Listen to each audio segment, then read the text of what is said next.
impossible when you put your trust in God. Nothing is impossible when you're trusting in His word. Hearken to the voice of God to thee. Is there anything too hard for me? Then put your trust in God alone and rest upon His word. For everything, oh everything, yes, everything is possible with God. Song number 6, just a few down. He owns a cattle on 1,000 hills. Song number 6.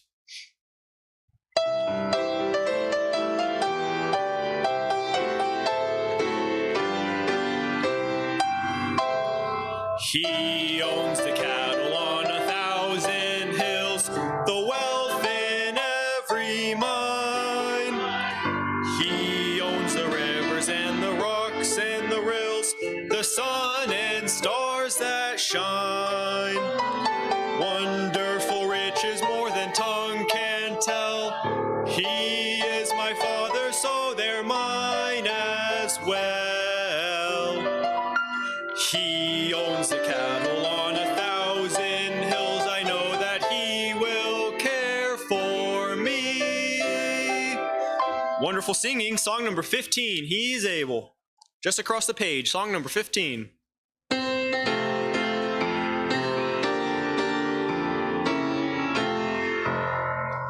He's able, He's able, I know He's able, I know my Lord is able to carry me through.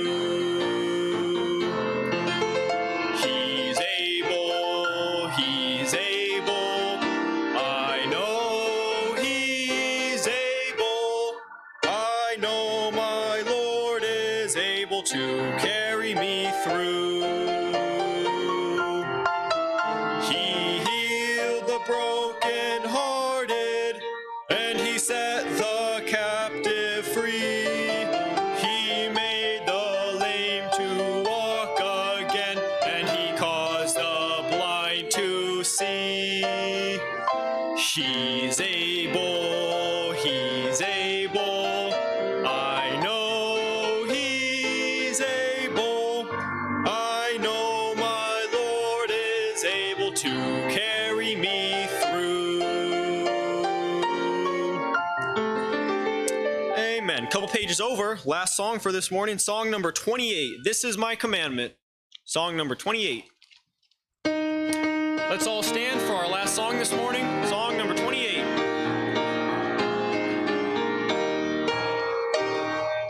This is my commandment, that you love one another, that your joy may be full. This is my commandment, that you love one another, that your joy may be full. That your joy may be full. That your joy may be full. This is my commandment, that you love one another, that your joy may be full. Beautiful singing. Amen. It's good to have you all here today. Hold on, little ones. It's not time yet. We're going to pray. So I want you to join me in prayer today. Thank you all for coming out. It's going to be a wonderful service. Let's pray. Heavenly Father, thank you, Lord, for this day that you've given us. Thank you for this time, Lord, where we can come and, Lord, hear from you. I pray that you'd bless the Sunday school hours. Lord, bless this time. Lord, as we hear this wonderful lecture this morning, specifically here in the adult Sunday school class, and I pray that you would just be honored and glorified by all that's said and done today. And we'll thank you for it. We ask it in your heavenly name. Amen. You are all dismissed, little ones. Teen class, you are downstairs. So if you would, come over this way, please, on this side. That would be wonderful. You may be seated. Teens, if you would, you're in here. So come on this way, everyone. Yep, come on. You can sit in here. It's going to be a wonderful lecture today. Make your way over, if you would. be in a place where you can see Nika, Staniola. You can stay in here. That'd be wonderful. It's my pleasure today. It's a special day, if you haven't noticed. This is Honor Israel Day. And so it's a very special day today. If you cannot see this, I would encourage you to move back a little bit to where you can see, teens. And so if you can't see, you can move to where you can see. It's my pleasure today to introduce to you Anna Sazonov. I believe I said it right. And so Anna was born in the Ukraine, a little bit about her before she comes, and her family moved to Israel when she was 6 years old. Once Anna finished school, she served in the Israeli Defense Forces, and from there she has served as an emissary representing Israel in America. Currently, right now, she is attending Brandeis University to get her MA, and she'll tell you a little bit more about that and how her life's been moving in many directions. So that being said, Anna, it's a pleasure to have you here today. Would you come now and give us your lecture? I'm not sure I need it. Can everybody hear me? Oh, okay, cool. So first of all, good morning. Thank you all for having me. It's a pleasure. Just a question. Who've been to Israel? Okay. Who met like Jewish people, talked with Jews, know a little bit about our life? Amazing. So I'm going to talk a lot about Israel, about Judaism, some about my personal life as well. So if you do not understand something, one of the terms that I'm saying, please stop me. Please stop and I will try to explain it, because for me, I take it for granted and I think like everybody knows about it, but apparently not. So please don't be shy. It's a safe space here. We're all about the learning process. So again, thank you for having me. It's my pleasure to share my personal story and the story about Russian Jews. Not a lot of people talking about Russian Jews, and for me, it's something that's very important, and through the story, you understand a little bit more why. So who knows what Russian Jews are? Who are we? So we will dive into this. So basically, Russian Jews, it's not necessarily means that we're coming all from Russia. It's Russian-speaking Jews. So we don't have only one country that speaks in Russian. We have different countries. So countries like Ukraine, Moldova, etc. in Eastern Europe also recognize, there are people that recognize as Russian Jews because they all speak in Russian, okay? So this is a map of Eastern Europe. As you can see, it's pretty big. So countries like Russia, Belarus, Poland, Ukraine, Moldova, Romania, a lot of them speak in Russian. So they all going to be under the category of Russian Jews, because it just make it more simple, and we all consider to be Russian-speaking Jews. So let's go a little bit on a timeline. It's not going to be a history story, like a lesson. There's a lot of details into it. I encourage you to open some books, go online, search, get yourself curious, because learning and knowledge is power. The more you know, the better your life is going to be, the better understanding of life you're going to be. So I'm not going to cover everything. I'm going to cover the main points and the important points that basically come across with my life, okay? So Russian Empire period, basically we have different Tsars, and the time to be a Jew in this period, let's say this way, it's a little bit iffy. Basically every Tsar we had was looking for a solution for the Jews. What are we going to do with those Jews? We have all those Jews here. They're like acting weird. They have their own like costumes. They're doing their own thing. They're praying. They have like different celebration, Passover and stuff like this. They're not acting like everybody else. Keeping kosher, what's that? Why aren't they like eating everything that the rest of us eating? They're like studying all day long. They didn't really get the Jews back then. So basically, each one of the Tsars try to find a solution. The main solution was, let's try to get them assimilated to the community. Let's force them to be Russians, and let's force them to drop their Jewish identity and become one of us. So basically, Alexander the First, Alexander the Second, they all trying to do the same thing, and they had a region that most of the Jews were there, and it's called the Pale area. this is the map of the Pale area. As you can see, Russia, Poland, and here you go. This is where the red line, this is the Pale area, and most of the Jews were living there. The Jews were not allowed to move to different countries, different countries, different cities. So basically, if you're a Jew living in Kiev in Ukraine, basically you cannot live in Kiev because it's a very big modern city. If you're a Jew living in a small town or small village, like Berezno, for example, it's a very, very small one, you cannot live this area. You have to stay there. So economical issues, where I'm going to work, how I'm going to develop myself, education, you cannot do all of those. You have to stay in this area. And God forbid, if you're going to move to, Moscow or Leningrad or Kiev, you have to stay there. Something very interesting happened with Alexander II. He was very modern. He allowed some of the Jews to go out of the Pale area and start, educate themselves and develop themselves and to develop. But then Alexander II was assassinated. Somebody killed him. And the government blamed the Jews because it's so simple. Oh, let's blame those folks because nobody cares about them. So let's blame them. And basically, the government pushed for a propaganda to blame everything on the Jews. And their statement was, you have two options: or to leave, go to a different place, go out of the, Russian Empire, or assimilate, drop all your Jewish identity, and become one of us. Another thing that happened is pogroms, waves of pogroms.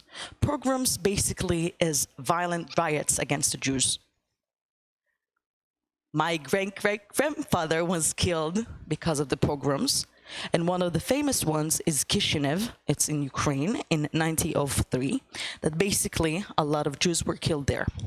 So all the red marks that you see in the map is the pogroms, the places that pogroms took place between 1881 and 82.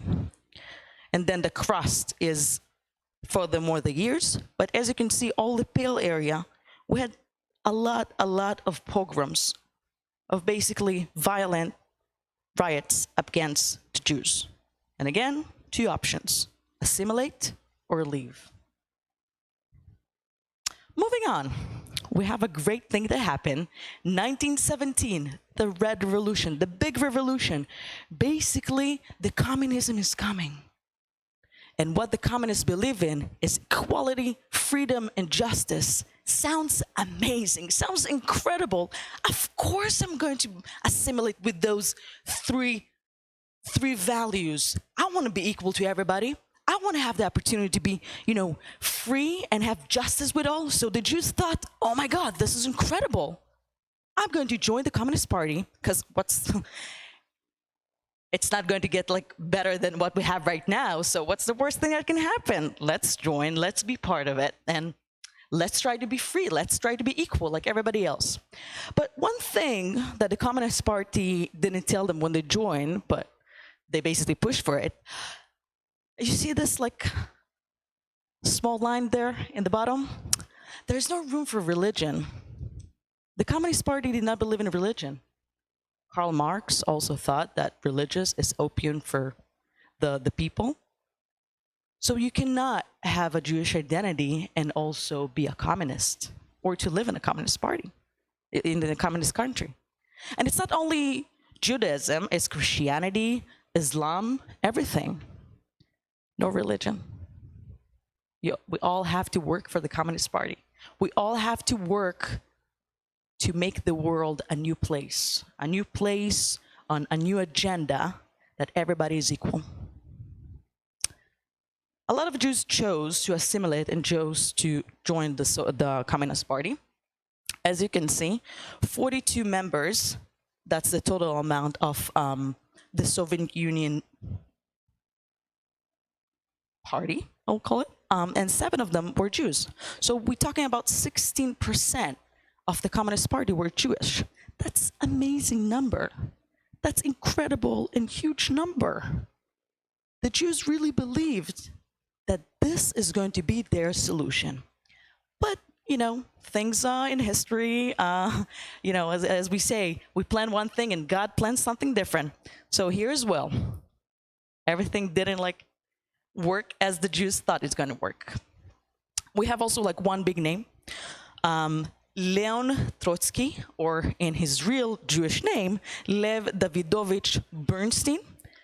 He was number 2 to Lenin. Lenin led the Soviet Party, the Communist Party, and the revolution. And everybody thought that he's going to be the next leader. And he's Jewish. He basically pushed his Jewish identity and didn't show anybody else's Jewish identity. But inside, he was born basically Jewish. But unfortunately, things didn't work out as he thought they were going to work out. So somebody else took the lead on the Communist Party, and things became a little bit more iffy for the Jews. Because again, they've all been looking for a solution for the Jewish people. What we're going to do with them? What we're going to do with the Jews? Again, we have this amount of people that they're not assimilating with everybody else. They're doing their weird customs. What are we going to do about it? So in 1918, they created a committee of Jewish affairs to basically try to find a solution for all those Jews. Interesting. What we're going to do? So you cannot have a religion in Soviet Union. Jews take a look at Judaism as a religion. Let's try to think about different solutions. In those times, also a lot of people chose to assimilate, because once they assimilated, they could succeed in life. They can go and be have a higher education, have better jobs, and start a better life.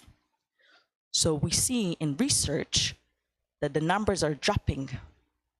We have a decrease with the amount of Jews that basically recognize themselves as Jewish or identify themselves as Jews. In 1933-34, basically the committee came up with the solution. Let's treat Judaism as a nationality. And in order for this group of people to be a nationality, recognized as a nationality, they have to have their own area. Who heard about a place that's called Birobidzhan? So it's a small place here.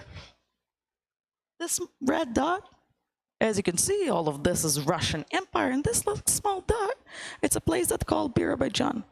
Most of the Jews are living in this area. So basically what the Communist Party tell the Jews, you have two options. One, you can assimilate and become one of us and be whatever you want to be in this region of Soviet Union. And the second option, if you want to keep your Jewish identity and be Jewish and practice Judaism, you can live there in Birobidzhan. It's a rural place that basically forced the Jews that chose to go there to become farmers. Most of the Jews have no idea what to do with farming. They have nothing to do with it. So a lot of Jews chose not to do that, and a lot of Jews assimilated. Now, another thing about nationality, basically, this is a Soviet Union passport, and we have this interesting line here. This interesting line said, what's your nationality? So we can have Ukrainian, we can have Polish, we can have Russian, Slavic, whatever, and we can also have a Jew. And when you have this line that said that you're a Jew, basically, it's not going to be that easy for you. You're not necessarily going to get into good schools or get hired to exec positions in different companies. You definitely cannot work for the government. So basically, if you're Jewish, you don't have a lot of options. So a lot of people chose to assimilate again. When a child is born in Soviet Union, their parents can decide which nationality is going to have. So if we have interfaith marriage, and one is Jewish, one is not, so basically the parents can decide which nationality the kid is going to be. So again, we see a decrease with the amount of people that identify themselves as Jewish. So basically, very precisely, the Soviet government keep erasing the Jewish identity, step by step, very easy, very smoothly, pushing people to give up on their identity, to give up of who they are. Moving forward, World War II, hard times. Basically, 2.5 million of Jews were killed during that time. And the interesting part is, somebody heard about Babi Yar? It's an area next to Kiev that basically there was a massive killing there and a huge, massive grave with a lot of Jews that were killed. They were assassinated. Basically, the Nazis shot in their head and like, okay, let's cover everything and no more Jews here in this area. The Soviet government never recognized that Jews were killed there. They recognized that Soviets were killed there because the Soviet government basically wants everybody to be under one identity, the Soviet identity. They didn't give an option for others, for individuals to be an individual. The Second World War basically sparked a light in the Jews. Something inside suddenly felt weird. Okay, we have a different nation that tried to kill us. We have our people, like I'm a Ukrainian Jew, this is my Ukrainian fellow, he tries to kill me. What's going on? Am I Soviet? Am I like part of this, or I'm different? Something's here is not the same. So suddenly, a lot of people start to create their own Jewish identity. The spark of Jewish identity is lighting up, and people like coming together and feel the need to suddenly come back to their Jewish identity. After the war, a lot of people immigrated, a lot of Jews immigrated to the States, and some immigrated to Israel, but mainly to the States. So keep this in mind. We have a group of people that their Jewish identities start to like building up. They start to like become a group. They want to be part of something. And on the other hand, we have the Soviet government that feels very weird about the situation. They're thinking to themselves, okay, we gave those Jews like a whole area, a whole region that they can be Jews in this region. We gave these Jews the privilege to be a nationality, and now all of those people are living the Soviet Union, like betraying us and trying to be like part of a different country. Yeah, that's we don't like it that much. So suddenly the government also becomes very anti-Jewish and start to have different, propaganda signs and stuff like this against the Jews. And then we have a happy day that happened.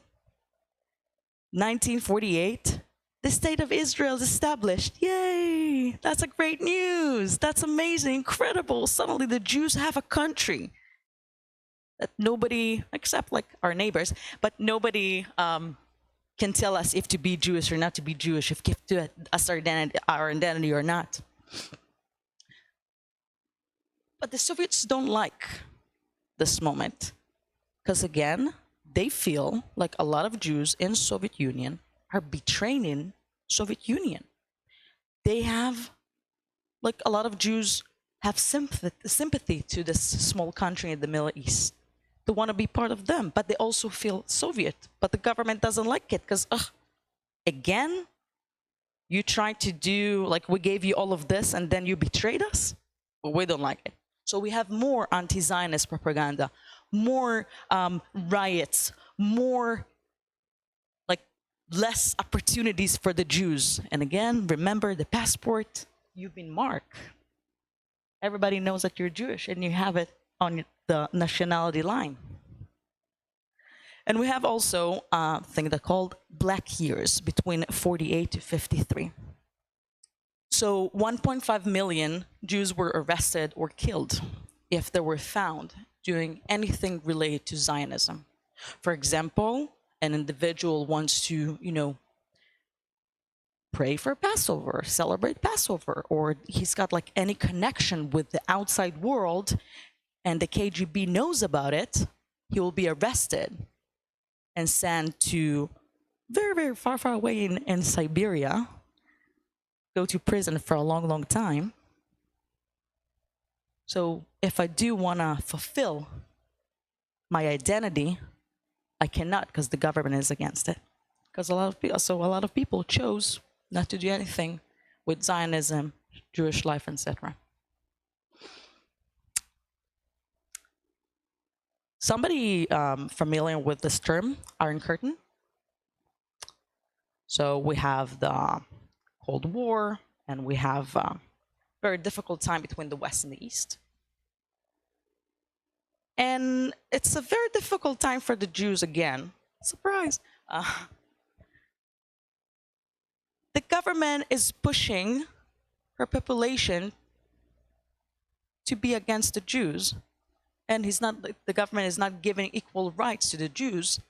But the problem is, in the Soviet Union, you cannot take your passport, go on a flight, and move to a different country. No, you can't. You have to stay there. You have to have a specific and special permission to leave the country. No one could leave the Soviet Union unless, you have like a very, specific and special permission. So basically the government, the Soviet government, did not allow anyone to leave the country. Imagine this, you suffer. You're suffering from anti-Semitic, from violence, for inequality in your country, and you cannot live. You have to stay there. So some choose to be more active about it. And we have what it's called refuseniks, people that basically were not allowed to move to a different country to make Aliyah. So the government, make Aliyah, to immigrate to Israel. So the Soviet government basically refused them, like refusion, did not allow them to go. And I want you to, the green one? The what? Okay. Check this video for a sec.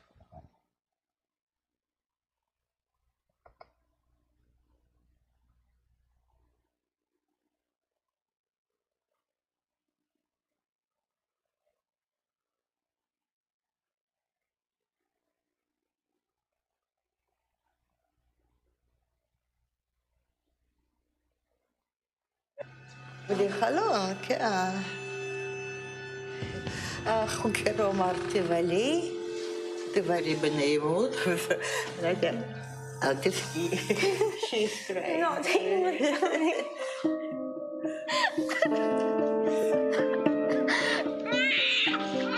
I grew up free. I grew up in Israel. In the free world, my parents are heroes. But in Russia, they still call them terrorists. In Leningrad, 11 Russians, most of them Jewish, are being tried on charges of trying to hijack a plane out of the Soviet Union last June.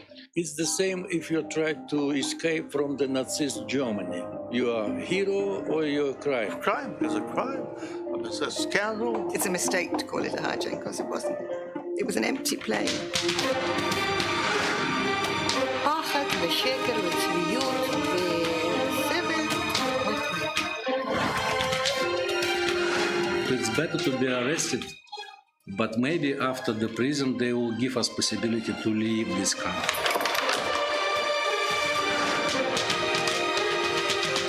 They wanted to steal a plane and get away. And it actually woke the world up. Let the media see, let the whole world see.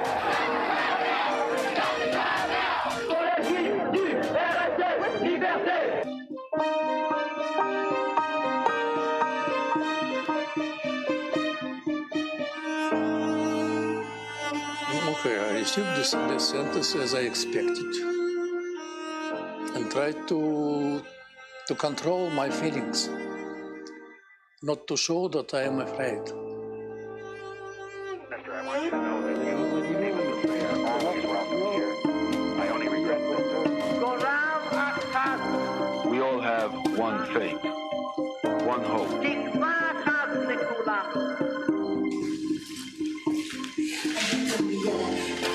Танцевала вальс, чтобы не фотографировать.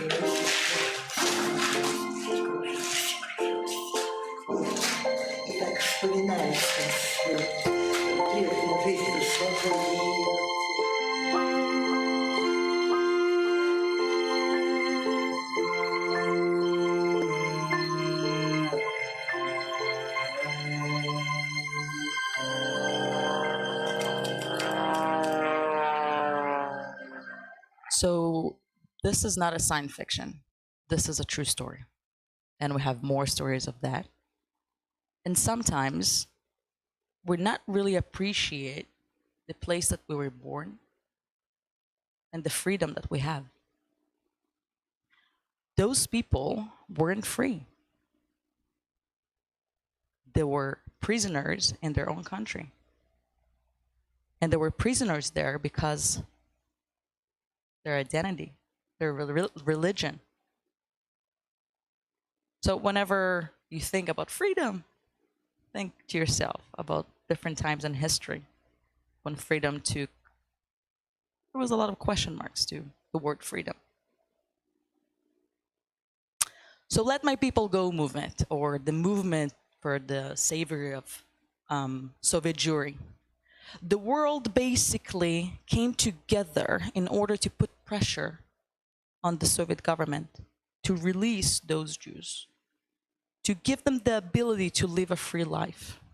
That was the first time in history that all the Jewish community, all the different denomination of the Jewish community came together in order to act to save those Jews, to give them a better option. So at the end, with different movements that took place, so between 1970 to 1985, almost 300,000 Jews would get a permission and a visa to live the country. A lot of them came to the States, some of them came to Israel. And it was a big, big moment. And I really, really want to encourage you to look it up, because I'm sure there are some people in the room that remember this time. Who remembers like all the... Cool. So I really want to encourage you to look more deeply into it. And if you want more information, you want to talk with me about it, I'm here, I'm available. And then another great thing happened, 1990. The Soviet Union collapsed. Yay! Basically, back then it was a chaos in the Soviet Union. Nobody knew like what to do, but it allowed the Jews to leave the country and to do whatever they want, because they don't have, this pressure, the authority pressure not to be who they are. So 1.5 million Jews made Aliyah. Aliyah, it's a term of like immigrating to Israel. Aliyah is to like climb up. So made Aliyah to Israel and became Israel's citizens. And 500,000 came to the States. So what's my story and how it's all connected to this like amazing history? This is me as a kid, such a small cutie Soviet kid. As you see, everything is red, of course. So I was born in this small dot in Ukraine, a small village. Back then it was village. Today I'm proud to say that we're a city that's called Berezno. So I was born there. I'm also an Israeli. I also have like a very complex interfaith history in my family. And a few years ago, I questioned my identity. So I do have identity issue, and I'm sure that we all have identity issue. And that's okay. And we're all going to have identity issues until, we're going to feel free and feel comfortable with ourselves. So what's the story? This young, amazing lady, that's my great-grandmother, her name is Raya. Raya was like the perfect Jew. She was baking challah every Friday. She was making matzot for Passover. She was like the perfect Jew back then in Soviet Union. She was married to a fellow, not this one, that his name was Matthew Lieberman.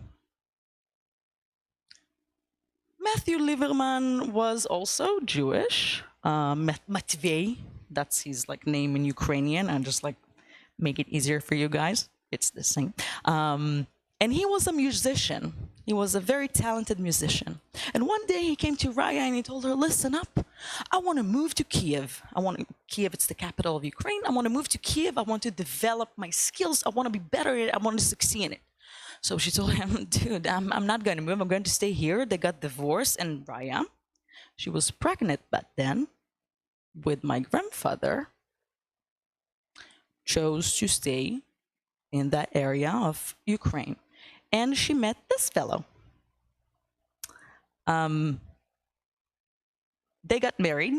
This fellow, his last name is Sazonov, like mine. And this fellow is not Jewish. He is a proud Ukrainian. He was part of the Red Army. He served his country. He was proud of who he is. And he fell in love with Raya because she was fabulous. And they got married. And because he was very involved in the government, he knew that something's iffy's going on right now in history. Something's iffy's going on with Europe. So he was very, very smart. This is the whole family. Stefan, Raya, Daniel, my grandfather, Luda, my grandmother. You remember the passport, the identification, and what's the committee to find the solution for the Jews decided? Judaism and nationality. So my grandmother and my great-grandmother, Raya, in her passport, it was like, say, it said Jewish. So he took all the passports of the family and decided to change it. And, you know, he knew with who to talk and he got some connections. So basically, the new passport of my family didn't say Jewish, they said Ukrainian. So basically, my grandfather Daniel, my grandmother Luda, and this is my father, Sergei. He was also Ukrainian. We'll talk about this in a second. So basically, all my family grew up with Ukrainian identity. I was raised as the perfect Ukrainian girl. I was chasing after cows in the village. I was, you know, blonde hair, nothing to do with Jewish life, nothing, because you're not allowed. And basically, my whole family pushed this identity and pushed this far, far, far away from them. They didn't want to do anything with it, because if you're Jewish, you cannot go and educate yourself, cannot have like a very good job. But, you know, something in the appearance of my grandfather didn't assimilate with the appearance of his so-called father, Stefan Sazonov. Like something, they don't look alike, right? They look a little bit different. And my father and my grandfather look a little bit, if you look at different propaganda signs, he looked a little bit Jewish, you know, the nose, the eyes. He was smart, he was very intelligent, he was like reading a lot of books. So a lot of people thought, he's probably Jewish. And the rumor is spreading. And basically my grandfather is like suffering from a little bit anti-Semitic events. And during the Second World War, basically Russia did everything that they can to fight the Nazis. They didn't care who you are, what you are, you're Jew, you're not Jew. We're going to fight and take down the Nazis. We're going to take down Germany. That was like the whole idea. Stefan was in the war. He was fighting on the behalf of the Red Army. And Daniel and his mother Raya, they were sent to Siberia, as far, far away from the battle line. That's what saved them. Daniel, during the war, he was 16, and he was one of the few males in the camp area that the government provide for everybody. And he had to walk 20 miles one way and then 20 miles for the other way to pick up food deliveries that the government used to send them. Snow, winter. We're talking about Siberia. Yes, the Massachusetts winter is cold. The thing about Siberia, it's even colder. So he used to walk this. And this is like, this camp basically what saved them. Once the war was over, so Stefan came back to get them and basically came back to Ukraine, to the area that they used to live in, and started to develop a new life after the war, again, with no Jewish identity, but they knew that something is different. So every once in a while, through history, Daniel, my grandfather, and my father used to suffer from anti-Semitic occasions. I didn't have anything with it. I was super young. When I lived in Ukraine, I don't remember anything like anti-Semitic or anti-Zionist or stuff like this. Again, I grew up with Ukrainian identity, perfect Ukrainian, yay. And then something interesting happened. Who saw this TV show? Cool, amazing. All of the good we did, it doesn't matter. What does matter is that to them, justice was done. See, a just world is a sane world. There was nothing sane about Chernobyl.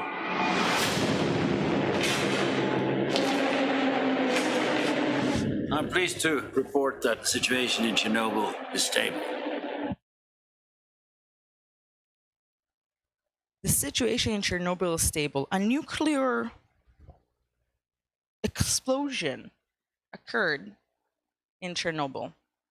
I grew up and I was born 45 miles away from Chernobyl. I was in the third line of Chernobyl. Basically, all the area that I used to live in got affected a little bit from Chernobyl. And the government basically covered everything. You cannot talk about anything. You have to say that the Soviet government is perfect and everybody is perfect and nothing happened, and they know how to take care of the situation. I really want to encourage you to watch this TV show on HBO. You will understand a little bit more about the concept, because again, people are dying, but everything is beautiful, unicorns, butterflies. That's how the people we had to like treat the situation. My mom was a teacher. She worked in education a lot of times, and every once in a while she got like a sick kid, and she was blaming Chernobyl. She was blaming the explosion, and every time her principal used to say, "There's nothing wrong with Chernobyl. Our country is amazing. Our country is good. Nothing is like wrong with it." And then one day they tested all the kids, and only one kid wasn't sick. All the kids had like a very swollen thyroid, and only one kid wasn't sick. And this kid came back to Berezno, where we used to live, a few weeks ago. So basically, he wasn't exposed to this radiation for a long time. The rest of the kids were exposed, so that's why they have a very ruined thyroid. And one of the things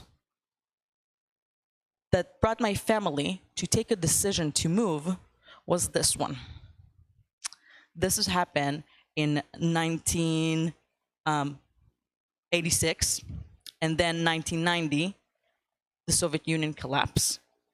And when the Soviet Union collapsed, there was a very, very, very big economical crisis. There was nothing out there. No food in the stores, no food at all. The money was not worth anything. What you grow is what you eat. And my mom saw a lot of sick kids. She had 2 kids. There's no food. She come to my dad, "I cannot feed our kids. Let's find a solution." So then she heard a commercial that brought you by the Jewish agency in Israel that welcomes all the Jews to the land of milk and honey. Basically, there is a law that's called the law of return that gives the opportunity for Jews that they have like Jewish roots under the third never mind, give the opportunity to make Aliyah to Israel. So basically, my grandfather is Jewish, my dad is partially, and I'm partially Jewish, so I had the opportunity to make Aliyah to Israel. The law of return is based on Nuremberg law. Nuremberg law, it's German law that basically said, if your grandfather is Jewish, you're Jewish as well, so we're going to kill you. So the state of Israel said, okay, so if they try to kill them, we're going to accept them to the Israel country. Another thing, Israel is a Jewish country, right? It's a Jewish and democratic country. But one of the things that we are different than America is that we do not have a separation between a state and religion. So it's iffy and combined together. So basically, the government and authorities look on Israel, look on the Jews on the Orthodox law of Israel. So basically it said, the Orthodox law of Judaism, basically it said that if your mom is Jewish, you're Jewish as well. Like, we can recognize you as Jew. But they gave her permission to all the people to make Aliyah to Israel. So basically, if you're also partially Jewish, you can make Aliyah to Israel.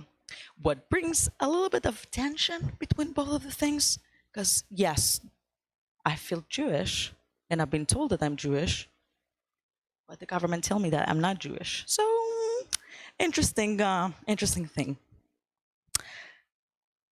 Before this, my grandfather and my dad went to meet representatives of the Jewish agency in Kiev. So they met the representatives, and then they asked them, okay, give us the identity, give us like the certificates that you're Jewish. Do you remember the passport and all the identification? It didn't say Jewish. It said Ukrainian. So my grandfather found a very interesting way to prove that he's Jewish and to show them something. So basically, he asked my dad to step out of the room, and he stayed there with two representatives of the Jewish agency, and he basically showed them the most basic thing. I will let you think about it a little bit. It's got something to do with pens. Develop the thought.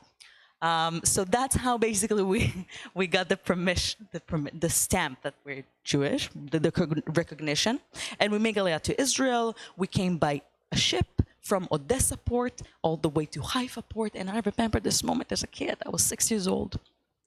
I'm standing on the front. We entering the Haifa port, and I see all the lights, beautiful, beautiful lights. It was like, I don't know, 10 p.m. Back in the town that I'm coming from, after 10 p.m., there's no lights outside. So I'm coming, we're like arriving to the port of Haifa, and I see tons of lights and beautiful, beautiful, like city setting. And I was so happy. I remember this like happy moment. I had a huge smile on my face. So we come into Israel, we try to act normal. I look very, very different from all the kids in my class. I was like the only blonde girl, and a lot of the kids were like Yemeni and stuff like this. And my preschool, so basically the teacher used to like pat me all the time. I was sitting on her laps because I was like looking like a doll, and she was like so fascinated about it. And I was different. This is my mom trying to teach me Hebrew. Let's be honest, she doesn't know any Hebrew, so I basically use this opportunity to do whatever I want. And this is us lighting Hanukkah candles. I had no idea what is this. Yes, light. What do we do? And basically, Israel gave the opportunity for my grandfather to go back to his Jewish identity.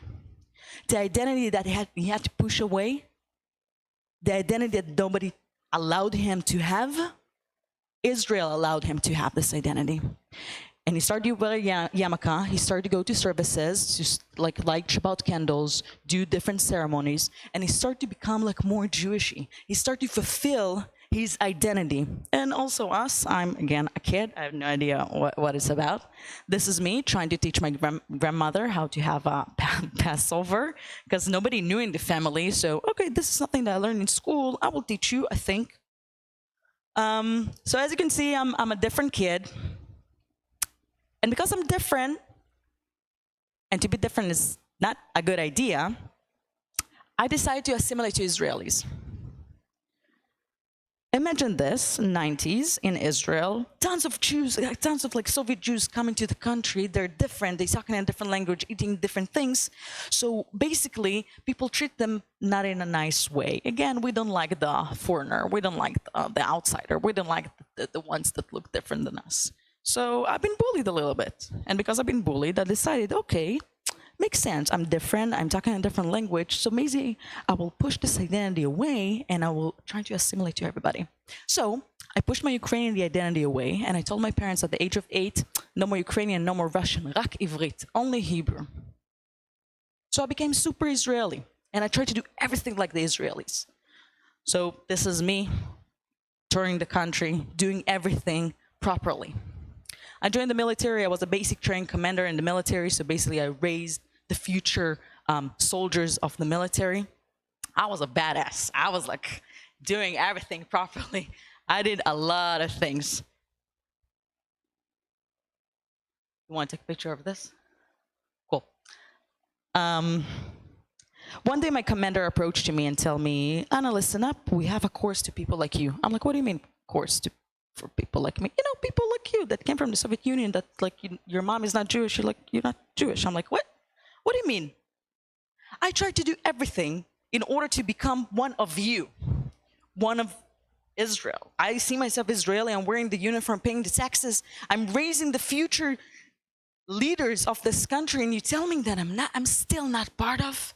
Just like, yeah, it's a great opportunity, you should do it. And I'm like, it was a very difficult decision for me. But basically what she offered me is a course that's called Nativ. It's a course that's been offered by the Jewish agency and by the military that give an opportunity for people that made Aliyah to Israel, that came to Israel, or they grew up in an interfaith family, to explore their Jewish identity and to explore Israel and the connection to the country.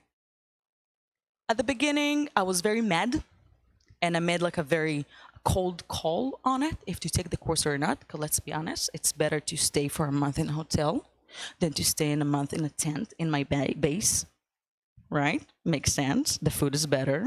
I can go home every Friday. That's incredible. And to learn. Much better than to be on a base and chase after my soldiers. So I made a decision and joined the course. And basically, this opportunity gave me the ability to explore my Jewish identity and my connection to Israel. Something that I was in a very big question marks with my heritage, my parents, my grandparents. And then I chose to explore another identity, or so maybe better to call it to explore my hidden identity.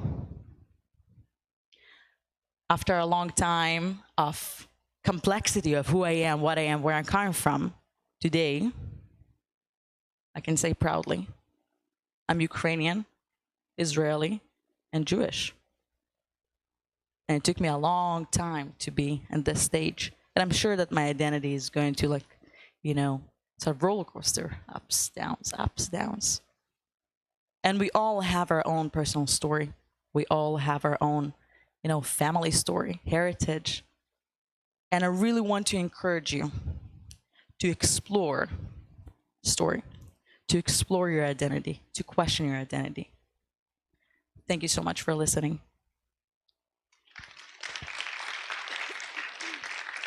I don't think we have time for questions, right? Cool. And I'm also going to stay here around